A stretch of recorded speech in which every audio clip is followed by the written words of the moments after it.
শীতের মৌসুমে আমরা অনেকে অজুতে অলসতা করি, অথচ শীতের সময় ত্বক শুকায় থাকে, পায়ের গোড়া এগুলা চিপা, ভালো করে না ডললে অজু হয় না। অনেকে আছেন নামাজ পড়েন, অজুও করেন কষ্ট করে, কিন্তু অজু হয় না কেন? ভালো করে ডলেন না। এই জন্য শীতের সময় বিশেষ করে, অন্য সময় তো বটেই, যাতে করে পায়ের গোড়ালি, গিরা, চিপা এগুলাতে শুকনা না থাকে, এগুলো খেয়াল রাখবো তো ইনশাআল্লাহ। ত্বকের যত্ন যেরকম নিতে হয়, অজুর যত্ন নিতে হয়। অনেকে আবার শীতের সময় অজু আটকায় রাখে টাইট করে, যে আসরেরটা দিয়ে এসা চালাই দেব। এই যে আসরটা দিয়ে এসা চালাই দিবেন, পেশাবের বেগ হয়েছে ধরে রাখে, বায়ুর বেগ আছে ধরে রাখে। এই কাজটা কি ভালো না খারাপ? স্বাস্থ্যের জন্য তো খারাপ।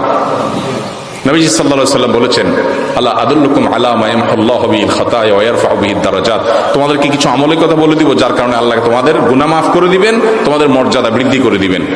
তখন সাহাবীরা বলছেন অবশ্যই বলেন। তখন নবীজি বলেছেন তিনটা আমলের কথার ভিতরে একটা আমল হলো ইসবাগুল ওযু আলাল মাকারিহ। কষ্ট আছে তারপরে ওযু ভালো করে করা, কষ্ট হয় তারপরে ওযু ভালো করে করা। তাহলে ওযুতে অলসতা করব না ইনশাআল্লাহ।